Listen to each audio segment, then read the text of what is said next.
Hello, I'm Mr. Eliason, and welcome to APUSH. Today we're going to be discussing the French and Indian War, which is just one theater of the much larger global conflict known as the 7 Years' War. So let's dive in and talk about what led to this global conflict and how it affected our heroes and the balance of power within the North American colonies. So here's your basic objectives for the day. Take a minute and note them, and let's move in and get our story started. Our story begins with the settlement into the Ohio River Valley. We talked last unit about how the American colonies were desperate for more land, both because of increasing migration into the colonies, but also because of growing families and a lack of a subdivision and lack of land within the established colonial regions. And so the British kept pushing westward as more and more people needed more land to be able to both economically support themselves, but also to be able to politically participate in society. We also see British fur traders moving into the West and having conflict with the French and their native allies, similar to what we did with the Beaver War that we talked about 2 units ago. And so, over time, this led to increasing conflicts both with the French and their Native American allies. And as the Native Americans noted, the British over time began to provide the Native Americans with less useful goods and, quote, "Your traders now bring us scarce anything but rum and flour. They bring us little powder and lead, or other valuable goods. The rum ruins us. We beg you would prevent it from coming in such quantities by regulating the traders. We desire it to be forbidden, and none to be sold in the Indian country." So, for what I hope are obvious reasons, the British wanted to provide the Native Americans with alcohol and other addictive drugs, as opposed to selling them guns and other more valuable items. As the British push into these areas, British corporations and companies, like the Ohio Company of Virginia, start to subdivide the land and sell it. They often get Native American leaders drunk and have them sign treaties, which are often only signed by one representative of a native group and not the group as a whole. And so then the English come in with this treaty and inform all the Native Americans that they need to leave this land, upon which the Native Americans are like, hey, wait a minute, who signed this treaty? And why do they have the right to speak for us? And so, but of course for the British, they have a treaty in hand, and so they start subdividing and selling the land, specifically to new settlers or speculators who are buying it as an investment. The Ohio Company of Virginia established and settled land across the Appalachian Mountains west of Virginia, going through the Cumberland Gap, and the end result of this is that they put increasing pressure to make sure that the British actually had claim to the land, because in addition to Native American claims to the land, the French also ostensibly have a claim to the Ohio River Valley. And so all of this is going to lead to increasing conflict. From the French perspective, quote, England not content with having already encroached on the lands of France on the side of the Hudson Bay, with pushing settlements in Acadia and the maintaining of lands, despite the boundaries assigned by the treaty, now plans the invasion of Florida and Louisiana. It is true that the English have already encroached upon these provinces, but they have not hitherto pushed their claims to the extravagant extent revealed in the map now just published in London, on which utter pretense of correcting one of our recent geographers, they expend their boundaries into Spanish Florida into such a fashion to seat themselves on the waters flowing into the Gulf of Mexico. So, the French obviously are arguing that the English don't have any right to be doing this and should not be pushing westward in this way. So, enter a young Virginian colonel, a colonel in the Virginian militia named George Washington. He's one of the main investors in the Ohio Company of Virginia, and he is tasked with heading in to tell the French to start clearing out.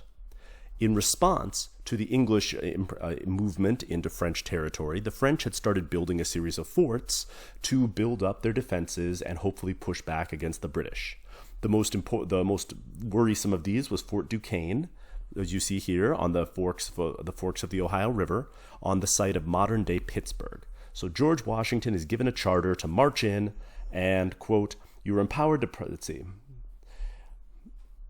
Whereas the French had unjustly invaded His Majesty's lands on the Ohio and have sent parties of French and Indians to rob and murder our settlers westward, which the legislature of your dominion having seriously taken into their consideration and voted money for the protection of our frontiers, and for conducting the necessary expedition to drive the French from the Ohio, I have granted commissions for the raising of 16 companies of men to be formed into a regiment, the commander of which regiment, together with all the forces that now be employed, by the country service be given to you. So George Washington gets a small army of Virginia militia and is going to march in and tell the French to clear the heck out. Unfortunately for our friend George Washington, he massively fails. He marches into the Ohio River Valley. He delivers the message to the French. The French then move upon his position. He and his soldiers build a hastily constructed fort called Fort Necessity. And then they receive heavy fire from French and Native Americans, being outnumbered pretty substantially. George Washington himself is able to rally his troops and hold them together. He shows personal bravery and heroism and calm under fire, dashing around to sort of reposition his men as bullets are flying all around him. And he also manages to negotiate a surrender and to get his men out of there. So he becomes kind of a folk hero or a military hero to the colonists, despite the fact that he achieved none of his objectives. He ended up signing a peace treaty where he admitted, or signing a treaty in order for the French to let him go, where he admitted that he invaded French territory and killed French people without any provocation. And in Europe, he's viewed as a massive humiliation, but to the colonists, he's a hero, and he got those guys out of there, at least some of them, okay. This battle, this skirmish on the frontier, more or less means that there's going to eventually be war with the French. And so some of the colonists start arguing that we need to start unifying together and creating a more cohesive colonial government. Otherwise, we're going to get crushed by the French and their Native American allies. And so Benjamin Franklin proposes this idea that everyone should meet in New York at what's called the Albany Congress, where he proposes this new organization called the Albany Plan of Union. He also creates this very awesome political cartoon, encouraging the colonists to, quote, join or die. In this cartoon, the metaphor is that the colonies are a snake, and if the snake is chopped up, it's going to die. But if it joins together, it will not die. So that's solid. And they're also going to try to negotiate a treaty with Native American groups, specifically the Cherokee, which we've always had relatively close relations with. The plan fails miserably. Most of the colonies refuse to join this Albany plan, and nothing ever comes of it. But it is the first attempt to unite the colonies, and the rattlesnake, being a symbol of America and the whole join or die thing, is going to become important as we move forward. So, war is then declared. This is a global war in which England and Prussia, there's this political reorganization where England and Prussia unite against France, Austria, and Russia. A lot of the fighting is done on the continent, mostly Prussia kicking everyone around. But there's also a front over in South Asia with the British fighting against French troops, mostly over there. And honestly, more accurately, British allied South Asians fighting against French allied South Asians, the Battle of Plassey and all that stuff that you might remember from world history. It's known as the Carnatic Wars in that part of the world. And then, of course, there's also fighting in the Americas. So we're going to focus mostly on the fighting in the Americas and the British strategy there. William Pitt becomes the Secretary of State in England, and he's going to be the guy who's going to prosecute this war. His basic strategy is going to be to focus on the colonies and see what they can gain out of that, as the Prussians, basically kick around everyone. This leads to future tensions between England and Prussia, but again, this isn't a European history class, so we're not going to get into that in much detail at all. The British are going to raise their best troops and then send them across the Atlantic Ocean, and then, of course, also to India in order to attempt to win those wars, which has the plus side of, because France's troops are tied up with the Prussians on the continent, we're going to be fighting against mostly French irregular troops and their native allies. But the downside is it's going to be spectacularly expensive to ship your army across the ocean. So keep that in mind. That's going to become an issue here very shortly. So let's talk about the various fronts. In the west, the British, again, are going to try to displace the French from Fort Duquesne. The army is given to the command of a British general named Braddock, and he's going to use a series of British regulars as well as colonial troops and Virginia militia. George Washington is going to go along on this march, and they're going to march across the Appalachian Mountains into the Ohio River Valley to try to displace the French. What they discover is that they have absolutely no idea how to fight in the heavily wooded territory of the Ohio River Valley. They walk again into a spectacular ambush. General Braddock himself is killed, as we see here in this very heroic painting. George Washington is going to rally enough of the troops and sort of lead them out of there. Again, becoming a hero, showing his bravery, and setting himself up as a general who's very, very good at losing battles, which is an important skill to have in the future. And we'll talk more about this once we get into the American Revolution. As he noted, their officers were absolutely devastated, and in the West, what we've learned is that that we have no ability to fight against Native Americans or the French. In the North, the British are going to have much, much more success for what I hope are obvious reasons. Because they have access to the Gulf of St. Lawrence and the St. Lawrence River, the British Navy is going to be able to provide artillery support and logistical support for the troops. And so rather than fighting with their bright red coats in these densely wooded forests, instead they're going to be able to form up and fight much more traditional European-style battles, which the British are much, much, much better at doing.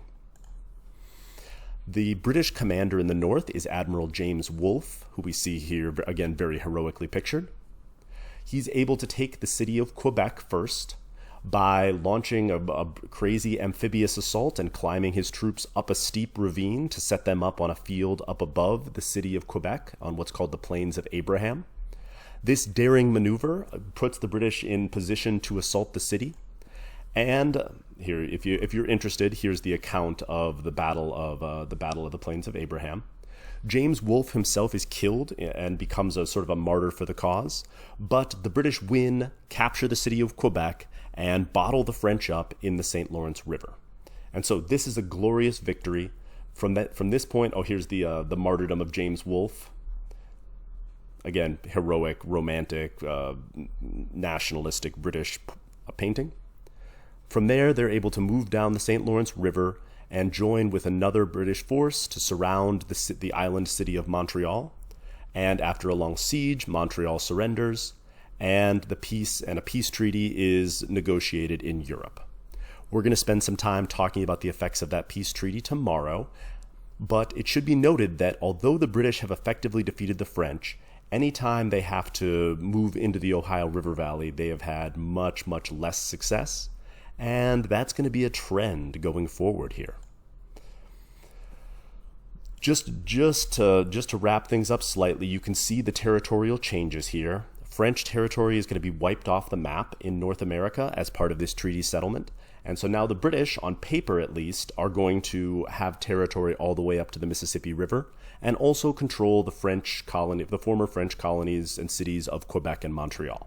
So we'll talk about the aftermath of all this and why that's important, but see massive territorial changes here, the effect of which we'll talk about later. So there's our objectives. Hopefully you're able to answer those in some detail, and when we come back, we'll talk about the long-term and downstream effects of this and how this is going to profoundly change the relationship between England and their North American colonies. Thank you for listening.